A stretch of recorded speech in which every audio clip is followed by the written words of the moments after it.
Shalom, shalom, bem-vindo ao canal Buscando a Completude, meu nome é Gustavo Cordeiro e chegamos a Parashá Ekev, correspondendo ao texto de Deuteronômio 7, do verso 12 ao capítulo 11, verso 25. Ekev começa com Moisés encorajando os filhos de Israel a confiarem em Deus, que dá maravilhosas recompensas, se o povo guardar a Torá. Moisés também lhes assegura que eles terão vitória contra as nações de Canaã através da ajuda de Deus. Moisés instrui ao povo que eles deverão remover todo e qualquer vestígio de idolatria remanescente na terra de Canaã. Moisés os lembra sobre o miraculoso maná e as outras maravilhas com que Deus os abençoou pelos 40 anos passados no deserto. E ele adverte o povo judeu para estar consciente das armadilhas que sua futura prosperidade pode trazer, e também das armadilhas de se tornarem orgulhosos por causa das façanhas militares, pois é dessa forma que o povo se esquece de Deus e acaba caindo em idolatrias. Moisés os relembra ainda de suas transgressões no deserto, transgressões cometidas por falta de fé, por murmurações. Moisés reconta também toda a história do bezerro de ouro e enfatiza a abundante misericórdia de Deus, com a finalidade de que o povo de Israel entenda que não é pela sua própria justiça que Deus lhes dá a boa terra para possuí-la, mas é pela maldade dos povos adversários, e também para confirmar a promessa dada aos patriarcas. Então imagine o nível de vida com Deus que os patriarcas tiveram. Então Moisés relata todo um processo que ele passou, o lavrar das primeiras tábuas da lei, a quebra das mesmas, a intercessão que ele vai lá e faz em prol do povo, em prol de Arão, para que não fossem destruídos por causa do pecado do bezerro de ouro. Moisés conta em detalhes de como ele destruiu o bezerro de ouro, falando também sobre as duas novas tábuas que foram lavradas, com o mesmo conteúdo das primeiras tábuas. Temos o relato da morte e sepultamento de Arão, uma breve citação da vocação de Levi, também ali. Então essa parashá é muito profunda no que se refere às citações das maravilhas de Deus, do que Deus fez ao povo desde o Egito até aquele momento. Nessa parashá temos uma ordem para que o povo de Israel circuncide o coração e não endureça a cerviz. Temos também nessa parashá a lembrança do juízo que Datã e Abirão receberam por se ajuntarem à rebelião de Corá. E é nessa parashá que temos o segundo parágrafo do Shema, com a ordem de se ensinar as palavras de Deus para os filhos. E a Torá sempre enfatiza com muita veemência essa transmissão do propósito de Deus para uma próxima geração. E a parashá finaliza com muito encorajamento por parte de Moisés para que o povo obedeça a Deus e desfrute de proteções, vitórias e provisões diversas. Então temos no primeiro verso dessa parashá, em Deuteronômio 7, verso 12, o seguinte: será, pois, que, se, ouvindo estes juízos, os guardares e cumprirdes, o Senhor teu Deus te guardará a aliança e a misericórdia prometida sob juramento a teus pais. Muitos comentários dos sábios se concentram na palavra hebraica Ekev deste versículo. Ekev carrega aqui uma tradução de certa forma difícil, pois, ou se, ou portanto, trazendo até um sinônimo incomum para porque. Muitos veem uma conexão da palavra Ekev com a palavra Akev, pois aqui nesse caso temos uma mesma grafia conforme podemos ver aí na tela, mas com uma pronúncia diferente. E a palavra Akev significa calcanhar. Rashi interpreta isso como uma alusão àqueles mandamentos que uma pessoa pisa com os calcanhares, ou seja, Rashi enfatiza que a Torá está nos dizendo para sermos igualmente diligentes com todos os mandamentos de Deus, e não menos diligentes com aqueles que parecem menos significativos para nossas mentes finitas. Ibn Ezra e Nachmanides interpretam essa palavra Ekev ou Akev com o sentido de no final, ou seja, nos calcanhares de, com o sentido de que o calcanhar está lá na extremidade do corpo. Então esses sábios dizem que a recompensa é algo que segue a ação, no sentido de caminhar no sentido de andar de acordo com os mandamentos de Hashem. Já o Rebbe Menahem Mendel, conhecido como Semach Tzedek, trouxe um comentário surpreendente. Ele viu essa palavra Ekev como uma referência a Ikveta de Meshicha. Esse termo, Ikveta de Meshicha, está em aramaico. No hebraico seria Haakev HaMashiach ou Haakev Shei HaMashiach. Então o Rebbe Menahem Mendel viu essa palavra Ekev como uma referência a Ikveta de Meshicha, dizendo que aqui é uma alusão à geração dos calcanhares de Mashiach, e sendo essa a última geração da Galut, que é o exílio. Claro que hoje o povo de Israel continua espalhado entre as nações, e mesmo para dentro de Israel, lá o povo se encontra em uma Galut espiritual. E Galut também carrega um conceito onde o povo está passando por momentos de ocultação da presença de Deus. Mas Deus completará a sua obra nos dando, como povo, um só coração, um só caminho, Yeshua HaMashiach. E é essa a última geração do exílio, entre aspas, que é chamada pelos sábios de os calcanhares de Mashiach. Isso porque essa representa a geração espiritualmente mais baixa, no sentido de serem a descendência das gerações, estão lá no extremo do corpo, certo? Os calcanhares. Mas ao mesmo tempo podemos ver nessa geração um outro aspecto de elevação, pois essa geração também é conhecida pelos sábios como a geração onde já se ouvem os passos de Mashiach, pelo fato de que esta é a geração que dará ouvido a essas leis.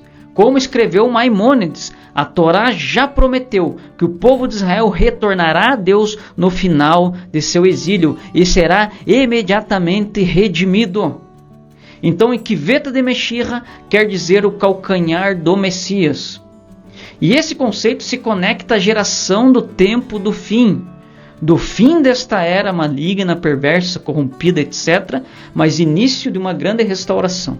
E essa expressão referente a calcanhar é usada em Bereshit, em Gênesis. Temos um trecho de Gênesis que temos ali uma profecia a respeito do Messias. Isso nas palavras que Deus direciona à serpente. Essas palavras direcionadas à serpente são palavras proféticas, vamos dizer assim. Palavras muito bem atestadas no mundo rabínico como sendo uma profecia sobre o Messias. Então eu quero trazer um pouco mais de profundidade sobre esse conceito de Ikveta de Meshicha, o calcanhar do Messias. E para isso eu vou ler Gênesis capítulo 3, verso 15. Lembrando que aqui são palavras de Deus direto para a serpente. Então o Eterno Hashem disse à serpente: porém inimizade entre ti e a mulher, entre a tua descendência e o seu descendente, ou seja, o descendente da mulher. Este, o descendente da mulher, te ferirá a cabeça e tu lhe ferirás o calcanhar. Gênesis 3, verso 15. Então eu quero trazer aqui dois aspectos desse verso que eu acabei de ler. Primeiro eu quero falar sobre a cabeça da serpente. Como eu li, a cabeça da serpente será ferida pelo descendente da mulher. Esse termo cabeça da serpente está muito ligado a uma estrutura de Satanás. A palavra aqui para cabeça é Rosh, que é uma palavra ligada à liderança. Isso se arremete não só ao próprio Hassatan, mas também a toda uma estrutura, a todo um sistema, um governo onde o próprio Hassatan é o topo. Ou seja, um sistema que o próprio Hassatan lidera. Então aqui temos uma profecia onde o descendente da mulher, que é o Messias, viria e traria uma ferida na cabeça da serpente. Mas Deus também diz que a serpente ferirá o calcanhar desse descendente. E como já vimos, o Rebbe Menahem compara a palavra Ekev do primeiro verso desta parashá com a palavra Akev, calcanhar. E ele viu essa palavra Ekev como uma referência a Ikveta de Meshicha, que é a geração dos calcanhares de Mashiach, sendo essa a última geração do exílio. sendo essa a geração espiritualmente mais baixa, devido ao simples fato, contexto literal, de serem a descendência das descendências das gerações, mas que também demonstra ser uma geração onde teremos um corpo de remanescentes que desenvolverá uma elevação, pois esta é a geração onde já se ouvem os passos de Mashiach. E repito o que os sábios diziam: esta é a geração que dará ouvidos a essas leis, pois a Torá já prometeu que o povo de Israel retornará a Deus no final de seu exílio e será imediatamente redimido. Então aqui o calcanhar também se refere a uma geração que exerce uma ação, que tem um posicionamento, uma geração que adentra e se mantém firme sob seus calcanhares, num posicionamento que tem relação em estar firme nos mandamentos de Hashem, sendo portanto a geração que trará o Messias, o retorno de Mashiach, Yeshua. Essa é a geração que apressa e que antecipa a Geulah, que antecipa a redenção final, atraindo o retorno de Mashiach. Mas ao mesmo tempo a atividade da serpente, nesse mesmo período que antecede o retorno de Mashiach, fará de tudo para ferir esta geração chamada de o calcanhar do Messias. Temos um comentário da Mishnah que fala de maneira pontual sobre isso, e você também lembrará de palavras do próprio Yeshua quando eu ler esse comentário. Então eu vou ler agora Mishnah, Maseret Sotá 49b. Temos o seguinte: o Rabino Eliezer o Grande disse: nos tempos chamados calcanhar do Messias e Kivet de Meshirra, que também traz o sentido de aproximação do Messias, nesse tempo a falta de pudor aumentará. Embora a videira produza seus frutos, o vinho será, no entanto, caro. A monarquia, ou seja, os governos, se voltará para a heresia, e não haverá ninguém para repreender sobre isso. A sabedoria dos escribas vai apodrecer, e as pessoas terão nojo de quem teme o pecado. A verdade, ou seja, a lei de Deus, estará ausente. A juventude vai envergonhar o rosto dos anciãos, as relações familiares normais serão arruinadas, o filho desonra o pai, a filha se levanta contra sua mãe, uma nora contra sua sogra, os inimigos de um homem serão os membros de sua própria casa. Mishnah Maseret Sotá 49b. Então, esse ataque de Hassatan a essa geração do fim tem como objetivo a retirada da verdade desta geração, ou seja, a retirada da Torá. Hassatan faz força através de seus seguidores para afetar a uma geração, afetar as famílias, retirando os princípios divinos do seio da família, trabalhando também para retirar os princípios divinos do seio das congregações, pois quando é retirada a Torá, que é a verdade de Deus, que é absoluta, é facilmente diluída uma geração. Então tira-se os valores, os princípios e a moral de Deus de uma geração, que essa geração com certeza será destruída. E é exatamente isso que estamos vendo ganhar muita força nesse tempo do fim. Sem Torá, sem os parâmetros de Deus, o que resta é a iniquidade. Iniquidade, apostasia, afastamento de Deus. Então temos advertências milenares de que a mesma geração que trará o retorno de Mashiach, Yeshua, receberá um ataque jamais visto no âmbito familiar e também no âmbito, vamos dizer assim, eclesiástico, pois as verdades de Deus serão retiradas em meio a essa geração. A Torá será retirada. E esse comentário que eu li da Mishnah traz algo muito real sobre os nossos dias, dizendo que ali será um tempo de heresia e que a sabedoria dos escribas vai apodrecer. O problema aqui é que esses escribas representam aqueles que deveriam viver, praticar e ensinar a lei de Deus para as pessoas. Mas os escribas estão corrompidos ensinando doutrinas errôneas, ensinando doutrinas de demônios. Vemos em toda a escritura, Tanakh, Brit Hadashah, temas muito variados. Ou seja, de Gênesis a Apocalipse encontramos uma variedade de temas. Mas a Bíblia contém também literatura legislativa, literatura legal. Todo aquele que se diz seguidor de Mashiach, de Yeshua ou seguidor de Cristo, não deve cair ou se manter no engano de negar as implicações legais da nossa fé em Deus. Uma sociedade saudável, por exemplo, sempre vai possuir leis justas. E nós, como corpo do Messias, como filhos de Deus, como povo de Deus, com certeza não somos um povo sem lei. Yeshua não é ou foi um Messias sem lei, porque não existe evangelho sem Torá, sem lei. Por exemplo, um dos ensinos mais profundos de Yeshua, que é conhecido como Sermão do Monte, é como se fosse um resumo da constituição do reino de Deus. E para quem quer viver o reino de Deus, esse terá que se ater a todos os aspectos legislativos que temos ali. O Sermão do Monte, que compreende Mateus capítulo 5 ao 7, é uma literatura legal, é uma literatura legislativa. Então precisamos ter isso bem claro. E atualmente uma das pressões presentes na carral do Mashiach, no corpo do Messias, provém de falsos mestres, provém de escribas com sabedoria apodrecida, aonde a área mais comum do ensinamento falso é a que perverte a compreensão correta da graça de Deus e se relacionando ali com a lei de Deus. Isso acontece reduzindo a mensagem da graça a apenas a um recebimento falso de perdão ali, sem a necessidade de arrependimento, que dá frutos dignos, baseado aonde? Na Torá. Então, esses líderes procuram fazer as pessoas confortáveis com Deus enquanto continuam em seus pecados.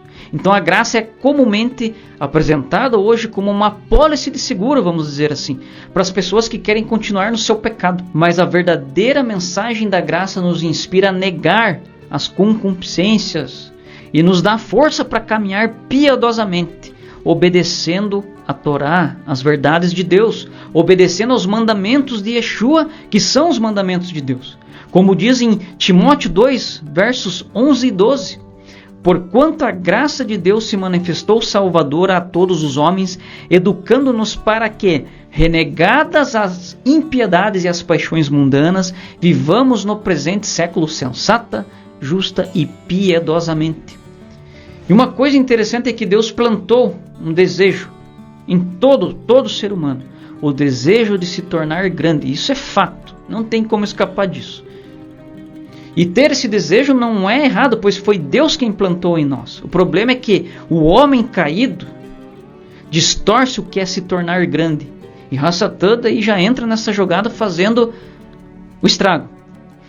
Então esses falsos ensinos da graça provenientes dos escribas com sabedoria apodrecida, ensinos que não têm o foco no real abandono de pecado, somado do comprometimento da pessoa com uma legislação de Deus de uma forma profunda, espiritual e verdadeira, no sentido de nos tornarmos responsáveis, buscando uma obediência completa a tudo que Deus vem nos revelando, é um processo. Esse falso ensino habilita as pessoas a viverem em concessões, dando a elas uma falsa confiança no seu relacionamento com Hashem. Ao invés de capacitá-las para serem grandes em Deus, esse tipo de ensino leva as pessoas a esse buraco. Temos um trecho do chamado Sermão do Monte que Yeshua diz assim: não pensem que vim cancelar a lei ou os profetas, não vim cancelar, mas cumprir. Pode procurar aí no grego, seja no dicionário Strong, esse cumprir quer dizer plerosai, que quer dizer tornar pleno, trazer plenitude. Ou seja, Yeshua está dizendo, vim dar plenitude para a lei e os profetas. É isso que Yeshua estava dizendo. E Yeshua continua, porque em verdade vos digo que até que o céu e a terra passem, nem um jota ou um tio jamais passará da lei, sem que tudo seja cumprido, se torne pleno. Qualquer, pois, que violar um desses mandamentos, por menor que seja, e assim ensinar aos homens, será chamado o menor no reino dos céus. Aquele, porém, que os cumprir e ensinar, será chamado grande no reino dos céus. Mateus 5, verso 17 ao 19. Então Yeshua nos chamou para sermos perfeitos em nossa obediência. E nós devemos confiar na graça de Deus, na expiação do Mashiach, para nos capacitar a alcançar plena obediência de maneira sempre crescente. Aí Yeshua diz em Mateus 5, verso 48, portanto, sede vós perfeitos, como perfeito é o vosso Pai Celeste. E somente nesse estilo de vida que busca plena obediência, ou obediência 100%, é uma busca, nós temos erros. Aquele que diz que não peca é mentiroso e a verdade não está nele. Mas aí, dentro desse entendimento, precisamos ter um estilo de vida que busca plena obediência ou obediência 100%. Porque é só assim que podemos conhecer e desenvolver intimidade com o Pai, com Hashem, conhecendo o esplendor de estar conectado com sua Shekhinah, com sua presença. Existem dinâmicas poderosas que ocorrem em nossas vidas somente quando miramos sobriamente nessa busca por obediência completa ou obediência a 100%. Por exemplo, buscar 98% de obediência, abrindo concessões em nossas vidas, terão bênçãos limitadas. Pois são nos últimos 2% que nós recebemos em Yeshua a graça que transforma verdadeiramente, experimentando sempre um espírito radiante, um vigor espiritual. Então nunca podemos esquecer que nós não temos escapatória, pois o que aprendemos com Tanar, Brit Hadashah, pois o que aprendemos com a Bíblia toda, é que até a presença de Deus sempre foi e é legislativa. A presença de Deus é legislativa. E todo ensino baseado na Brit Hadashah, que não está alinhado com a Torá e os profetas, é heresia. Pois não há nenhum ensino na Brit Hadashah que contraria as Escrituras, o Tanar, ou o chamado Antigo Testamento. Então, além daqueles que pertencem normalmente a esta era maligna, temos também em meio a eles esses escribas de sabedoria apodrecida usados por Satã.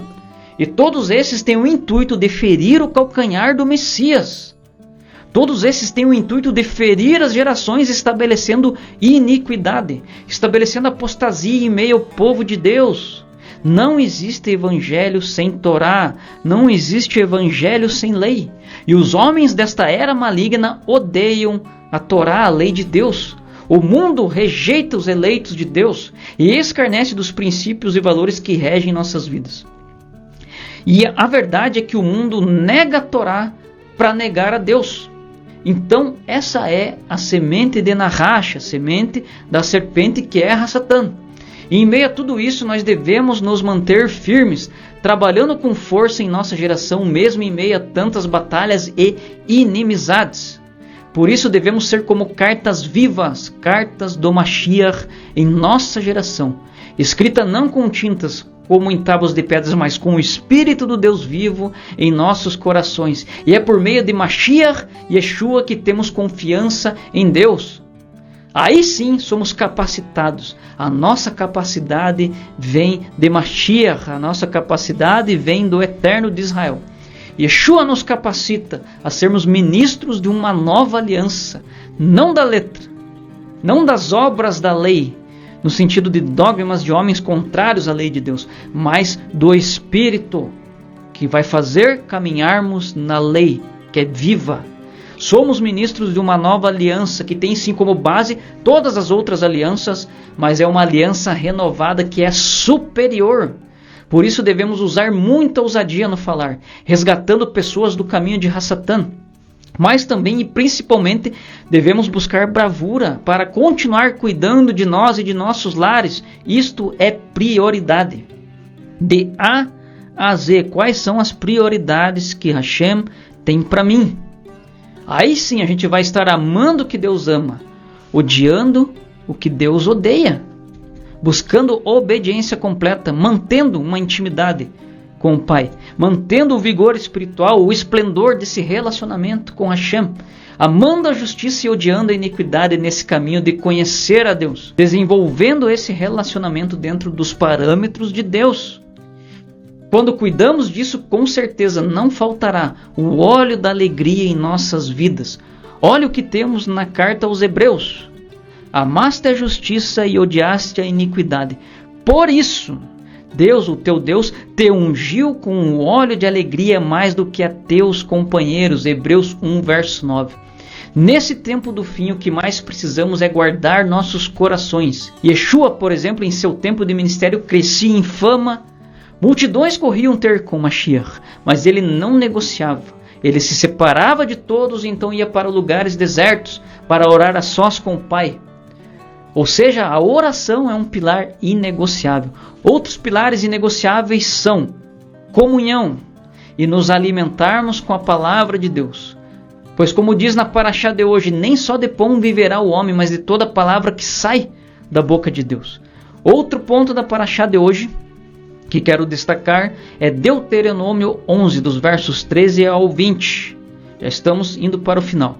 Dentro desse trecho encontramos o segundo parágrafo do Shema e temos ali a ordem de se ensinar as palavras de Deus para os filhos. A Torá sempre enfatiza com muita veemência essa transmissão do propósito de Deus para uma próxima geração. Nós precisamos escolher ser essa geração que dará ouvidos a essas leis, sempre fazendo essa conexão com a próxima geração. E esse ouvir referente ao Shema é algo que vai além de apenas receber informações em nosso intelecto, através dos nossos ouvidos. Isso deve atuar em nosso interior sempre de uma forma profunda. Isso deve ser algo visceral, como por exemplo um nascer do alto. E é o Messias Yeshua que é essa voz que estabelece a Torá em nosso interior. Por isso que a Torá sem Yeshua não faz sentido. Torá sem Yeshua não faz sentido. E para ouvir ao Filho de Deus, para estabelecer a Torá em nosso interior, precisamos ser uma geração de crucificados. Essa é a geração dos calcanhares de Mashiach. A geração dos calcanhares do Messias é uma geração de crucificados. Como Shaul, o apóstolo Paulo dizia, crucificados com o Messias. Então precisamos estar unidos a esse corpo de remanescente, de crucificados. Esses são aqueles que se conformam com a morte do Messias Yeshua. Então primeiro precisamos estar totalmente mortos, até o ponto que não reste nada de nós.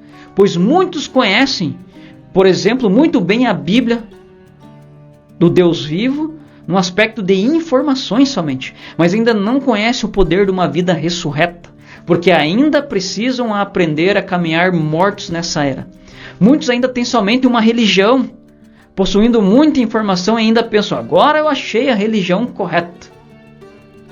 Mas se queremos ouvir Shema, precisamos estar mortos, precisamos morrer. E em verdade vos digo que vem a hora e agora é, que os mortos ouvirão a voz do Filho de Deus, e os que a ouvirem viverão. João 5, verso 25. Então é só alguém que morre para si mesmo em meio a essa geração é que pode viver. E é isso que nos leva então à prática da Torá, à prática da palavra de Deus, de forma verdadeira e espiritual, nos fazendo adorar ao Pai, a servir ao Pai, a prestar culto no dia a dia, em tudo, em espírito e em verdade. Só assim seremos eficazes como a geração dos calcanhares de Mashiach, blindando os nossos lares. Pratique confissão de pecados, casados, avance nisso entre vocês, ali com o cônjuge, confessem seus pecados, entendam aonde cada um está em Deus, para também não lançar uma bomba atômica um em cima do outro, para entender as oportunidades de isso ser galgado pelo Espírito de Hashem conduzindo. Solteiros, busquem amigos para fazerem isso, para que tenhamos cura constante. Tudo isso aí é Torá. Não devemos andar com nada oculto em nosso interior.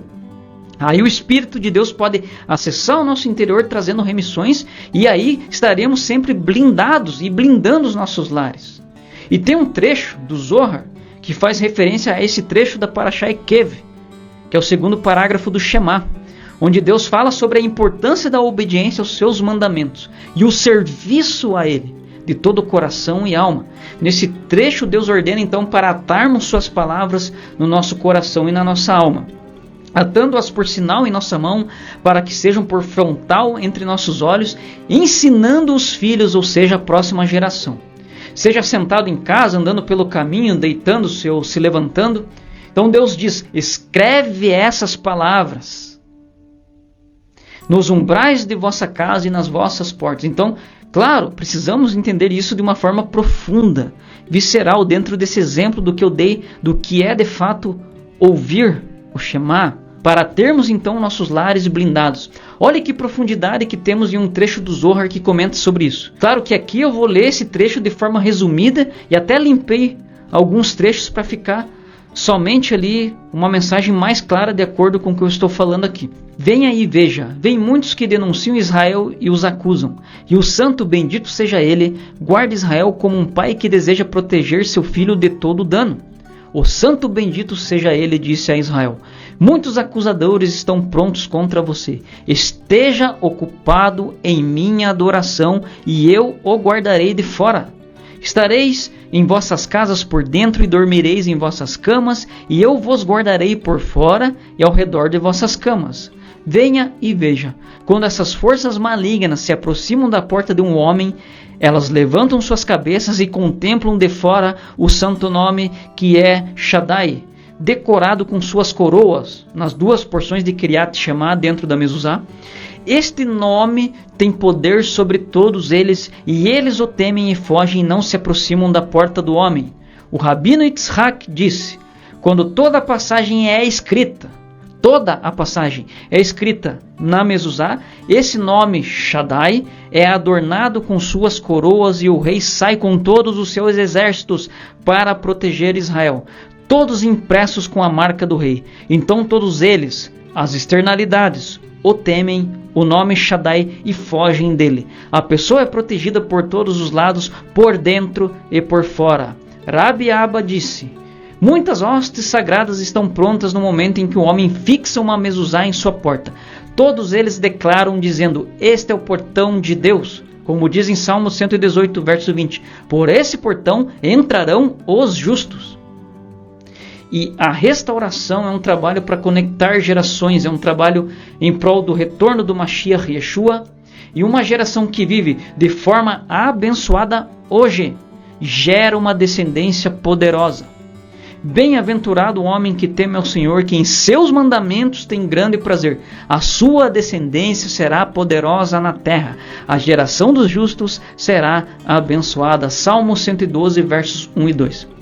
A geração que viverá nos tempos do Ikiveta de Meshira, nos tempos do calcanhar do Messias, deve se preocupar em vivenciar os princípios e valores da Torá de Deus dentro do âmbito familiar. Somente com esta restauração de valores será possível blindar nossas famílias desse grande ataque de iniquidade que já está sobre nós.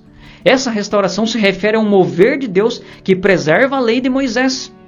Essa restauração se refere a atuarmos nesse tempo do fim no espírito de Elias.